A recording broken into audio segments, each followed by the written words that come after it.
What's up everybody, my name is Chile and in this video you're going to learn how to paint your car and get results from this to this.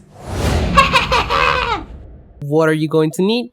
Well, it's very simple. Some of the things that you're going to need are masking tape, dust mask, paint mask, 180 grade sandpaper, U-pull kit, an air compressor, and your preferred color paint. 1 to 2 quarts for either your car or your truck. Woohoo!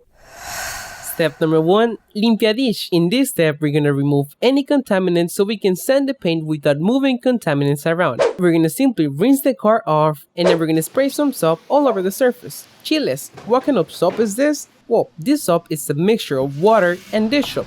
And once you have this mixture, you're gonna spray it all over the surface and you're gonna scrub it to remove all the oil and waxes. Once you scrub the area, rinse off your car and dry it. Once you've dried your vehicle, you will be ready for the next step.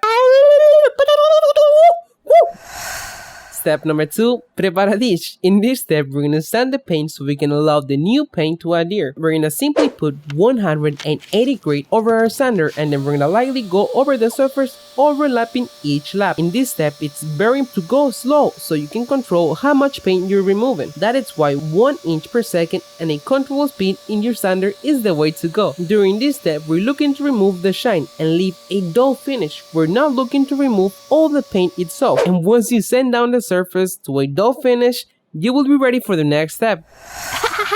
Step number 3, ANIVELADISH. In this step, we're gonna level up the surface so we can have a smooth and a bump-free surface. There are various methods to remove dents, but the easiest one for me is by applying some Bondo. But before you apply the Bondo, you first need to activate it. One way to activate it is by simply placing the putty in a cardboard, then making a circle. It does not matter if it's big or small, as long as it's a circle. Then get a penny and flip it. If you're able to see Lincoln's face, then this means you need to get the putty together to have a higher surface. If you don't have a penny, simply measure about 1 inch high, and it doesn't have to be perfect, just close enough. Once you're not able to see Lincoln's face, pour a straight line of hardener across the area and pick up the mixture. Then spread it across the board until the hardener and the putty get together. Once you have something like this, you will be ready to apply it, but you will only have about 5 minutes before this Bondo gets hard. We're gonna simply get some Bondo in our plastic and we're gonna apply it over the surface. You're gonna have to press hard to cover the surface and smooth the area. The key here is to fill the dent and to leave a higher surface so we can sand it down to get it even. Once you apply the Bondo, we're gonna sand down with 80 or 180 grade sandpaper so we can level the surface. Once you take care of all the imperfections, you will be ready for the next step. Step number 4, PREPARADISH. In this step, we're gonna repaint all the rust spots so we can have a long-lasting coat.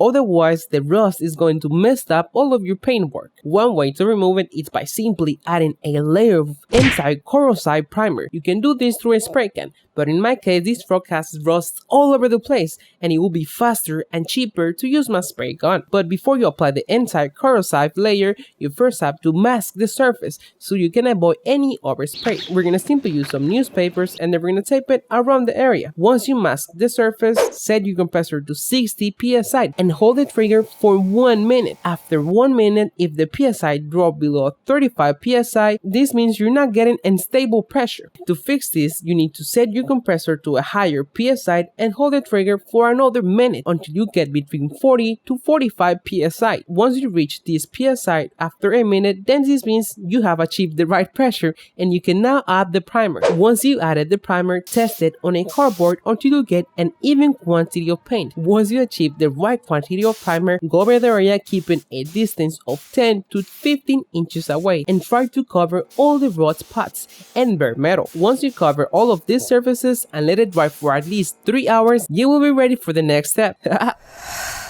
Step number 5, PINTADISH. This is the easiest and most beautiful step because this is the time where we're gonna bring back the life of your vehicle. But before we try to paint anything, we first need to remove any dust that the car has so we can avoid to mess up our paint. To remove any sand dust, simply go over with the microfiber and mop it off. Once you have a dust-free surface, we will adjust the pressure in our compressor, similar in how we did with our primer stage. But this time, you should spray paint between 40 to 80 psi. The lower the psi, PSI, the thicker the paint. The higher the PSI, the thinner the paint. In my case, I want a thin layer of paint, and I'm going to spray paint at 80 PSI. So, in order for us to spray paint at that PSI, remember that we should set our compressor to 10 to 15 PSI higher, so when it drops and in the pressure we want. Let me demonstrate this so you can understand a little better. We're gonna set our compressor to 90 PSI and then we're gonna hold the trigger for 1 minute and watch how much pressure we got after 1 minute. Whatever pressure you got after 1 minute, it is the pressure that our gun shoots at. You should increase or decrease PSI as needed. Once you got the right PSI, it's not time to fill our bottle. To do that, we're gonna simply open the bottle, then we're gonna add the hardener until this line, and then we're gonna add the paint until this line. Then shake it really well for at least 2 minutes. After 2 minutes, get a piece of cardboard and test it to see if that's the texture you want. Once you achieve the desired texture, it is now time to paint the card. Simply choose a small area and paint over the surface. It is very simple. Simply focus over the part, then go to the next line, and so on. You don't want to be walking around.